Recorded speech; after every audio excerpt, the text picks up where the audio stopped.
Today on the podcast, we have a very special guest, not only from a national level, but right here in Pittsburgh, Super Bowl champion, Coach of the Year, CBS analyst, Coach Bill Cowher. Coach, how are you doing today? Doing great, Arthur.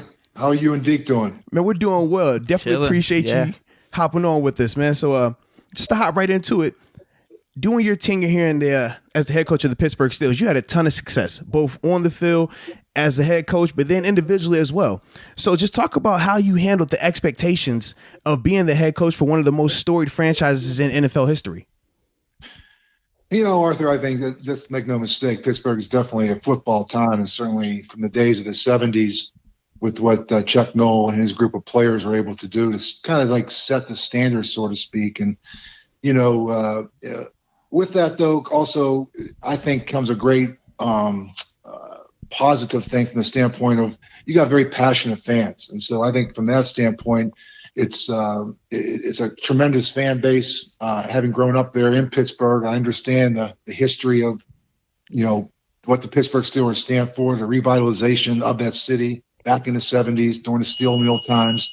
So it's a situation, I think, when you walk in there, you know, I think expectations are to have them high is really what you want to be the standard every year for every team. And I think with that, though, you know, I think navigating your way through the season, as, you know, Coach Tomlin is having to do right now, you do a lot of different things get thrown at you, challenges-wise. But, you know, being a player in the National Football League, I've always said before, it's about adapting and adjusting. You know, adapt and adjust. Whatever you are dealt from an injury standpoint, from a production standpoint, adjusting your systems accordingly and being able to navigate your way through that is really what these next couple months are about. You know, I think I always said that I broke down a season really into three parts. I think you have the first 4 weeks where you're trying to find out exactly who you are, what the identity of your team is. I said the next 8 weeks is navigating your way through, understanding what those strengths are, to utilize those strengths and to mask your limitations when you have them. And the last 4 weeks is basically, you know, trying to play your best football. And I think so. It's kind of fun this time of year to watch that take place throughout the league. Absolutely.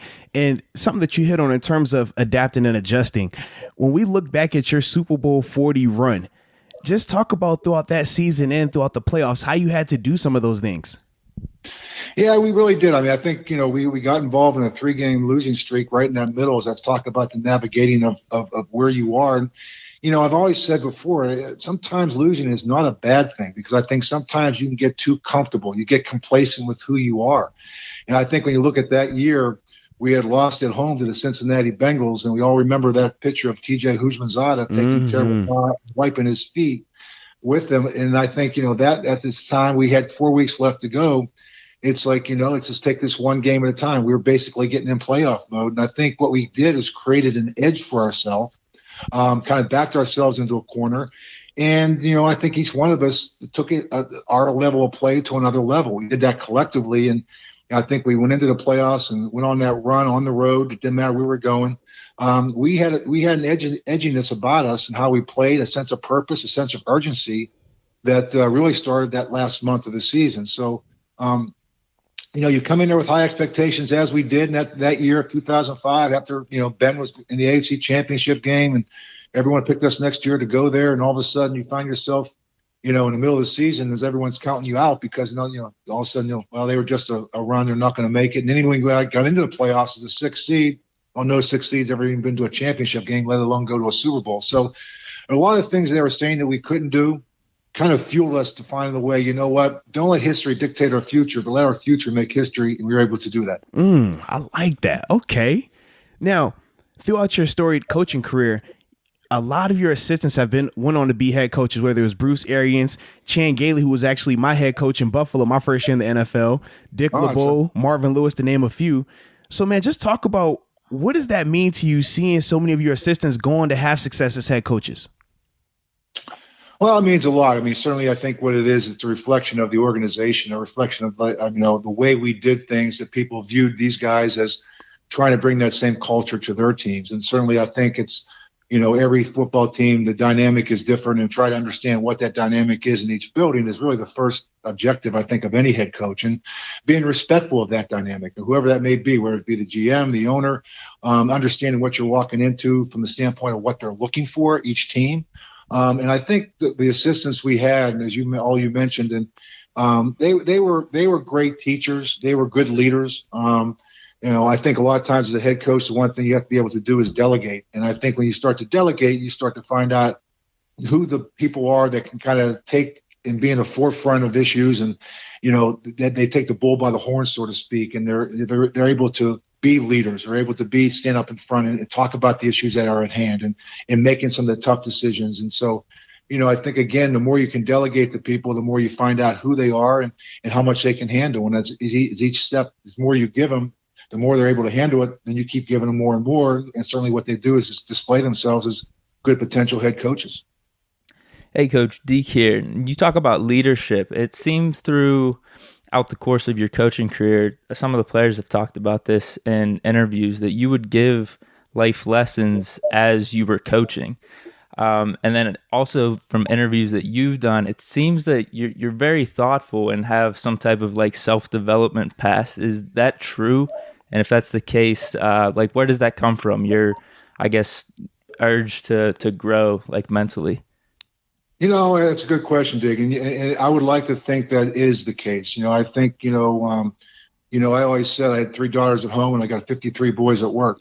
And so they were my kids. And I sometimes I told them what they needed to hear, not what they wanted to hear. It's tough love, just like you do with your kids sometimes. That doesn't mean I didn't care for them or love them, but you know what? I was going to hold them accountable. And, and in the process of doing that, you do teach life lessons. And I grew up in Pittsburgh, and I said my father, he taught me 3 things. He said, you have to never quit anything you start. And I just remember him being in Pittsburgh, no matter what happened, that was it. If you get knocked down, get back up. And second thing is work harder than the other person. Your work ethic was everything. Preparation to me is huge. I think, Sundays, I would like to think was going to be easier than Wednesday, Thursday, and Friday if you were playing for me.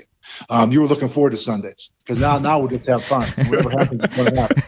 But it's not going to be fun Wednesday, Thursday, and Friday. I'm just going to tell you that right now. And because it's about preparation, it's about putting yourself in all those different scenarios and making yourself mentally tough, and to be able to stay focused, and be able to stay disciplined, to be able to make the right decisions, and having this awareness about where you are on the field, what the situation is in the game, what time of the game. So all those things you're preparing them for on Sunday, but on Sunday I want you to have a swagger. I want you to go out there and have fun, not worry about making mistakes, play loose, play free, play confident, play fast. And the third thing I learned from my father was, truthfully, was never be intimidated by anyone or anything. Self-confidence. And I just think that that's something that we all had to have. And our players had it. And my job, I thought at times, I wanted them to walk the line. And if you cross the line of being disrespectful, whether it be to a team, to the game, to a teammate, my job was to pull you back. And so I wanted you to have that swagger, but I also wanted you to have that respect. But I wanted you to have that confidence to feel like, I'm the best player on the field, and we got 53 of the best players in the league playing every Sunday. Are you a reader at all? Do you have a favorite book or some type of tool that you use? Actually, one of the books I used to read, it's funny you should ask that question. It's not a question I get asked a lot, but I used to read Norman Vincent Peale. And if you think enthusiasm makes a difference, the power of positive thinking, at times he took scripture and backed it up. I never brought religion into it, but I just thought your mind is powerful. And I think your ability to create a mental toughness, physical toughness, you're gonna get the right guys. You're gonna surround yourself with the right people. But I wanted mentally tough people. I wanted people that, you aren't going to be defined how many times you get knocked down. You're going to be defined how many times you continue to get back up. And can you stay focused in the fourth quarter? Can you stay disciplined in the fourth quarter? Can you channel your emotions in a manner with which it's not going to be selfish? It's going to be more collectively thinking in terms of making sure that I put the team ahead of me. These are the things that, to me, it goes back to the mind. And I thought Norman Vincent Peale was a great author of some of the books that really talked about your mental approach to life. Man, I agree 100% with that, man. In terms of the power of the mind, I could say just throughout my career, same thing, overcoming obstacles, but the mental fortitude is what really got me there. So I definitely like that right there. Now, absolutely. Now, you were recently inducted into the Steelers Hall of Honor, and I know you are loved big time here in Pittsburgh, man. So just talk about what it felt like to receive that honor and what it felt like being back at Heinz Field in front of Steeler Nation. Yeah, it was really special. I mean, honestly, certainly growing up there, I lived 3 miles from where Heinz Field is now, just on the other side of the incline, that hill there in Grafton, Pennsylvania. And so I do remember the 70s. I remember when they were at Pitt Stadium, and I remember when all of a sudden they moved into Three Rivers and how special that was. But then how special the 70s were, and all of a sudden to be inducted into the Hall of Honor and look out there and to see Franco Harris and to see Joe Green, and these were childhood idols of mine. And when I had a chance to come back to Pittsburgh and at the age of 34, and I tell the story all the time. When I first got the job, I was in Kansas City as a coordinator.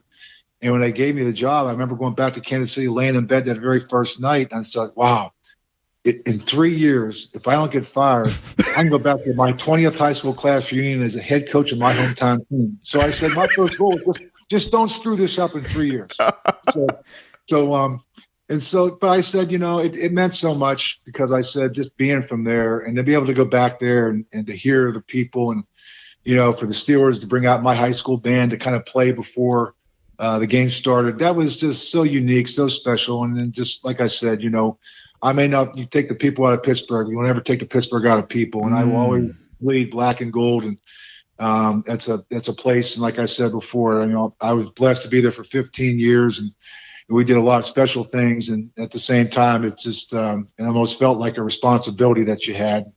And it was a real honor to be able to hand this to Rooney, that 5th one. And like I said, I have great memories, great relationships still to this day because of my time in Pittsburgh. Did you go back to that high school reunion? Oh, yeah. Matter of fact, we did. How about this? We went back. That was a year we ended up going to the Super Bowl. That was 95. Wow. So it was 95. So that year we did the Gateway Clipper thing, down the rivers that summer, and that following year was the 95 season that we ended up went to the Super Bowl and lost to the Cowboys in the Super Bowl of 96. I like it. Yeah, you were probably the man then, huh? Yeah. Hey, but how about the fact we're on the Gateway Clipper? I mean, we're running out of boat. Only my high school would do that. Hey, the Gateway Clipper is because of the high school. We figured, you know what? The only way we'll keep everyone together is put them on a boat. That way you can't get off. Hey, the Gateway Clipper still going strong here in Pittsburgh too. Absolutely. I like it. So, throughout your coaching career, was there ever a time where you doubted your ability? Well, I don't think you doubt your ability, but you start to doubt, are you doing the right thing? I think you're always going to question yourself. I think the first thing you got to do if you're a good leader is look in the mirror. Am I doing the right thing with what I'm doing?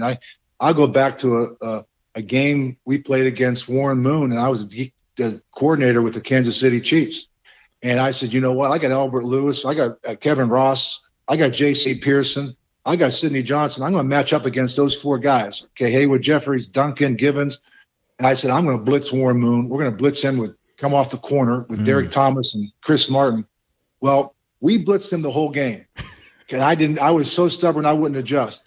Warren Moon threw for 520-some yards. Oh, man. I said, we hit him a bunch, but he kept completing pass after pass after pass. And I'll never forget that game because I walked away from that game. I says, Bill, you were too stubborn. You were too stubborn in your thoughts. You need to be more flexible in your thinking. And I learned from that. And Marty Schottenheimer, just, and he was one of my great mentors that I had. And he, to me, is a guy, I'm a reflection of him. But he pulled me aside and just says, listen, you're an aggressive coach. And Tony Dungy was up in the booth at the time saying, I think we should play some zone. I go, nope, I'm blitzing them. And so, Tony was like my voice of reason in the booth. And I was on the sideline.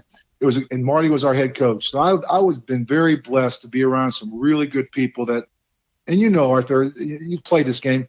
Sometimes things you don't probably appreciate it at the moment, but the more you get away or go into a different situation, you kind of reflect back and you realize you've learned some things from certain people because it's stuck in your head because you probably knew it was right, but your confidence and that I probably / stubbornness, whatever that may be, it didn't really resonate. So I just think the older you get, the more you're able to take some of the wisdom you've learned from other people and to apply it to your scenario whenever it's applicable. Yeah, I definitely agree with that. I think about some of the stuff that I was told my rookie year from some of the veterans I played with. And at the time, you're hard headed. Oh, man, y'all guys don't know what you're talking about. Y'all are old.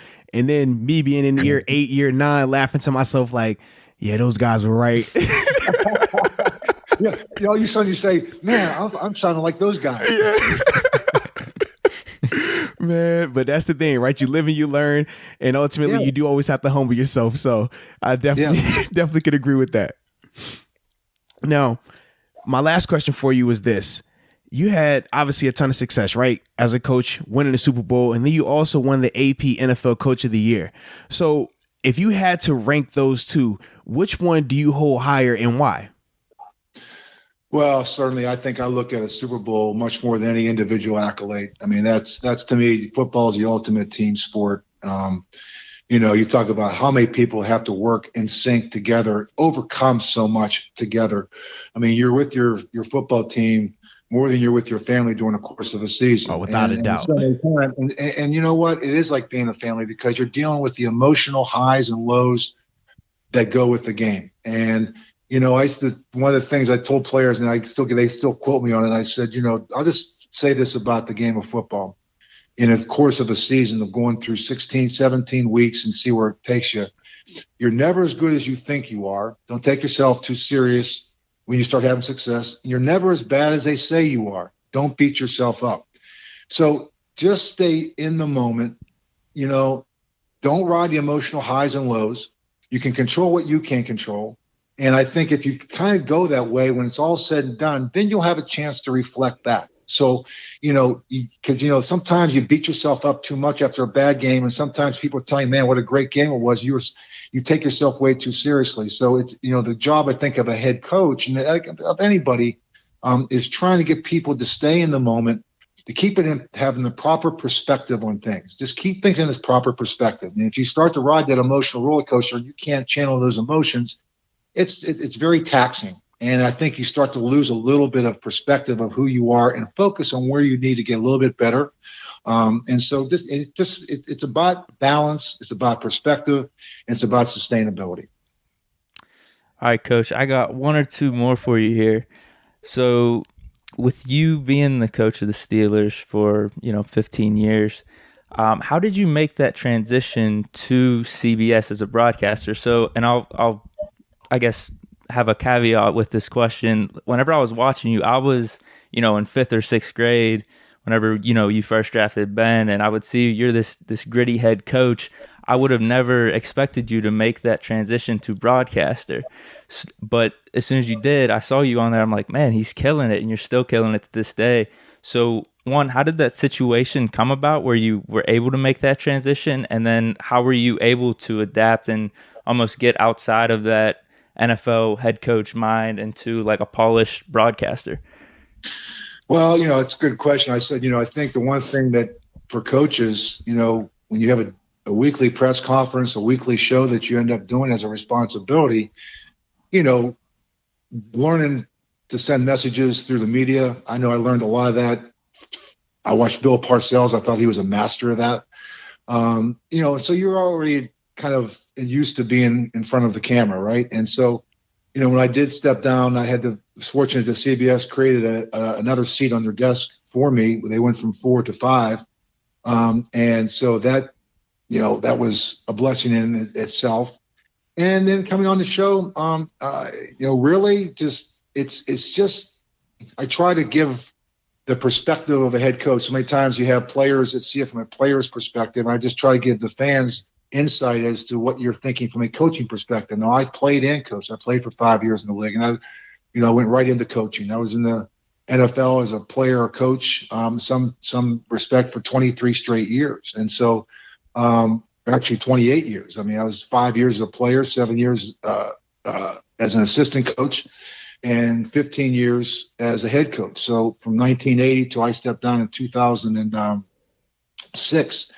And I just think I've seen the game grow. I've been able to understand how we've gotten to certain elements of the game, even today, where safety is prevalent and a lot of the changes that have taken place. But, you see the game change. You see the types of players change, all based on social media. You just watch this whole thing evolve, and evolution is a part of life where everything's going to evolve. As we learn more from a technology standpoint, from a medical standpoint, we continue to do things that it's evolution, and to be able to stay in the forefront of something is to also understand where you came from. How you got there makes it a lot easier for the viewer to understand when you're there. And so I just try to give a perspective and try to think about, trying to keep it simple. Not everyone's going to be, the daily football fans. It could be the weekly ones that turn it on. So you just kind of give them food for thought. We try to educate a little bit, and try to just touch on the hot button subjects that we do each week. And it's just, I feel blessed, getting Nate right off the field is kind of like, it's just been really refreshing having him, Boomer, and Phil Sims, quarterbacks, who've been to Super Bowls, won Super Bowls, and JB is kind of the glue. He's our point guard. He just keeps everything focused on the right thing, and he just directs us, and he kind of feeds us, and he's our quarterback. So it's a really, and the great thing about it is we watch these games on Sunday. We sit there and just talk football. We get the blessing. I mean, I get to go in there every week. I see 32 or whatever, how many games we have, 12, 13 games. And it's just great doing it with players who play the game, guys who understand the game. It's fun to talk about. It's fun to watch with, and we have great respect for each other. We like each other a lot. So it's been a real blessing to be at CBS. It's a great platform, and it just also is giving a great balance in life in terms of having an off season as well. Oh, absolutely. Did you have an interview that you were nervous for, or most nervous for? Some type of unique story behind it? An interview that I was nervous for? Yeah. An interview in terms of just doing. Oh no, yeah, you doing the interview for like CBS or National News. Oh. No, you know what? I don't get nervous. Like an opportunity to go see Drew Brees. I enjoy sitting down talking to people that played the game. Like Arthur, you played it. I mean, unless you've played the game, it's hard to understand what you're talking about. The pressures that go with it, the amount of preparation you put into it. Every week you're being held accountable. Then all of a sudden, when there's changes taking place and you're not winning as a team, changes could be taking place in the coaching staff and how that trickles down as a player. Well, maybe I don't fit in anymore. It's just there's so many variables that are involved in the game that I enjoy talking to people just to see where they are in their perspective. Because, probably I've seen it from a player standpoint. I've seen it from an assistant coach standpoint. I've seen it from a head coaching standpoint. So I just like to kind of delve into who influenced you? I know who have been the people that have been most impactful on you? And what's your feelings about certain elements of the game, philosophically speaking? Just there's so many elements of it that I just think are enlightening. And as we talked about before, I just think the game of football, there's so many things that are also comparable to life that you can take over to life in terms of the demands, the focus, the accountability element of it, and the responsibility part of it. I mean, that's huge, particularly with the social platforms that are out there today. Don't take that lightly. And you're being looked at by young people, and there's a responsibility that goes with that. You're a role model whether you like it or not. That's what you are as a professional athlete. Absolutely, that's part of it. So, and I think that's, if you go back again, that's the educating part of it that you like to continue to do, is just to hand on the wisdom that you've been able to gather from others. I mean, your legacy to me is what you're able to pass on to people. And that's how you'll be remembered ultimately. Absolutely. Hey, Coach Cowher, man, I definitely appreciate you again, man, taking time out to hop on the podcast with us, man. It definitely means a lot to both of us. Huge fans of everything that you did, not only as a coach, but what you continue to do in CBS. So just wish you nothing but the best going forward, man. Absolutely. Thanks, Deke. Thanks, Arthur. Enjoyed it, buddy. All right, now. No problem.